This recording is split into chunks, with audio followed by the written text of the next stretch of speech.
A hacker named Guccifer 2, named after the Romanian hacker who allegedly hacked into Hillary Clinton's private email server, has released documents that, amongst other things, shows what he perceives to be collaboration between the DNC and the campaign of Hillary Clinton going back almost a year at this point. So on his website, Guccifer 2 posted some of the documents allegedly lifted from the DNC's servers, saying that he is the one that stole them, not a pair of Russian hacking teams, as we reported yesterday, including a 200-page opposition research document on Donald Trump, and that's just his anti-woman stuff. The hacker also posted documents with names of famous individuals who had made donations to the Democratic Party in the millions of dollars, such as actor Morgan Freeman and hedge fund manager James H. Simmons. Now, DNC Chairwoman Debbie Wasserman-Schultz acknowledged that the party servers had been hacked into and that opposition research was stolen, but denied that documents of a financial nature were compromised, which this seems to rebut at this point. But the most important part of this, and the part that's getting the most play, I think understandably so, it involves the charges of collaboration. So we're going to read you a couple of sections from the documents, an email that Guccifer 2 released, saying, reporter outreach. Working through the DNC and others, we should use background briefings, prep with reporters for interviews with GOP candidates, off-the-record conversations, and oppo pitches to help pitch stories with no fingerprints and utilize reporters to drive a message, which is what I believe we think all the parties are trying to do. But that is important once you combine it with this. Use specific hits to muddy the waters around ethics, transparency, and campaign finance attacks on HRC. Which is an acronym that we're still trying to figure out. We're not sure what that stands for at this point. Now, before we comment, it's important to note there has been no independent confirmation that these documents were actually from the DNC servers. There is a website with a person who named themselves after the other hacker saying that's where they're from. And true, the DNC has sort of at most deflected from saying that they're real or not. They haven't outright denied them so much.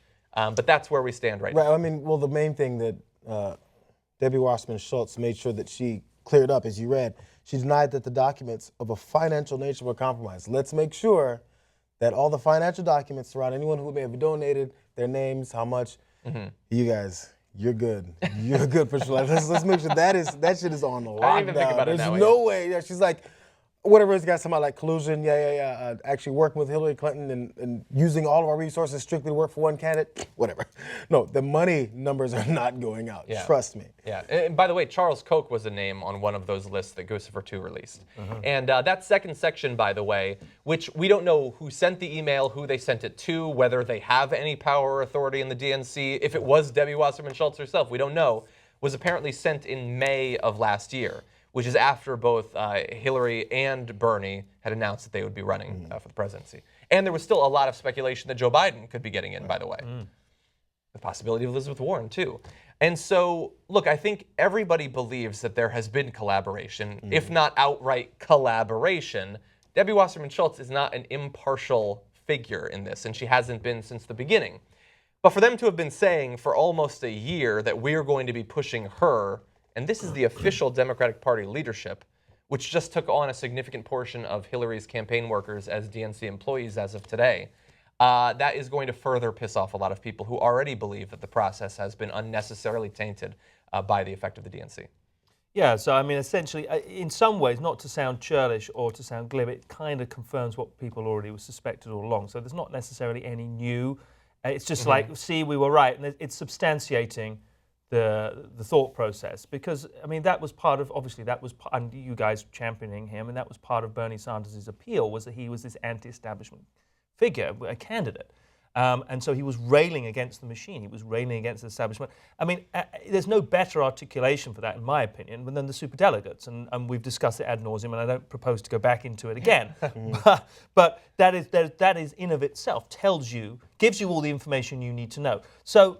With this, is this the same? I've got a question. Is this the same slew of documents that are going to go to the Assange is threatening to drop? This is where he's gleaned them from. So he says that he sent the bulk of the documents to WikiLeaks, and Assange recently said that they are going to release them soon. And although she might not be indicted because of Loretta Lynch and the influence of Barack Obama, it's enough to indict her. That's what he says. Right. But yes, apparently that is the source for the documents, which again, only really means something if they're ever verified to have actually come from DNC servers, which we have to continue to give you the caveats. We don't know for sure that it's anything other than a blog post at this point. Right. So if true, the point of this is that it could lead to more of, like, not the same part of the indictment that people are waiting on with the email situation, but just more of the indictment with something else, with out-of-pocket types of political approaches to how you're going to run your campaign and who you're going to work with, and basically going outside of the bounds of how you do that. So, I mean, I guess what I was kind of wondering is, what is it that we now expect to happen? From who and what? Towards who? Towards Hillary? Towards DWS? Yeah. I mean, that's Debbie Wasserman-Schultz, since we're doing all of our new acronyms. Yeah. It takes way too long. I've written her name so many times. I was like, I can't write that whole name again. I'm pretty sure on Twitter she doesn't even write it. I think it's DWS tweets, by the way. Yeah, so what do we expect to happen? Yeah. Well, CrowdStrike are still sticking with their story. CrowdStrike are the bunch that told us about Cozy Bear and Fuzzy Bear, or he was called. Fancy Bear. Sorry, Fancy Bear. I preferred He's not Fuzzy just Bear. fuzzy. I Come thought on, he's Fuzzy fancy. Bear. But the two bears. those Russian I hackers. believe you're not taking this seriously. The two Russian hackers who cleverly called themselves after the Russian bear. That's how I sneak in. Who were in there, who were infiltrated for over a year. They're still sticking. That's their story. They're saying that this is just a ruse. So I would expect them to vacillate. And just to prevaricate and the sort of the smoke screen. Yeah. So from the official line from the DNC. It's sad to say it. I guess the next play will come from Assange and from WikiLeaks, and arguably, if he can reveal those documents, if they are as powerful and as potent as he claims they are to be, then that could be in of itself a game changer. But I still think that she's fairly bulletproof. She's fairly, she is protected, from so many quarters that I suspect that it probably, arguably, won't go anywhere and it will get shut down. Yeah, it's possible. Look, if Assange believes that they're accurate, I have a feeling that he's probably fairly rigorous in checking that sort of thing. He knows he's received a lot of these sorts of documents.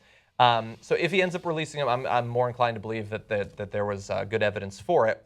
And certainly for those of us who believe that Debbie Wasserman-Schultz and much of the Democratic Party has been pushing for Hillary since long before she ever actually announced she'd be running, this is going to confirm to us that happened. But the superdelegates aren't going to flip as a result of this. Debbie Wasserman-Schultz is not going to step down as a result of this. Fingers crossed. And so it confirms us. It makes us feel better. But what will it change? Exactly. That I don't know. But there are other documents we haven't seen yet. It's always good to have information. I get it. That's cool. That's the way it should be. And you always like to know what's going on and how things have been run.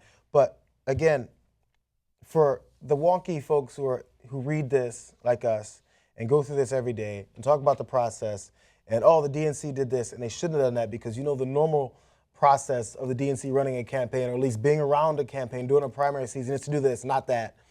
It goes over the head of so many millions and millions of Americans, Democratic voters specifically, that there's no way, after all this comes out, we did a story about if an indictment comes out about the email stuff, how many people are still going to be supporting this woman for president? Tons.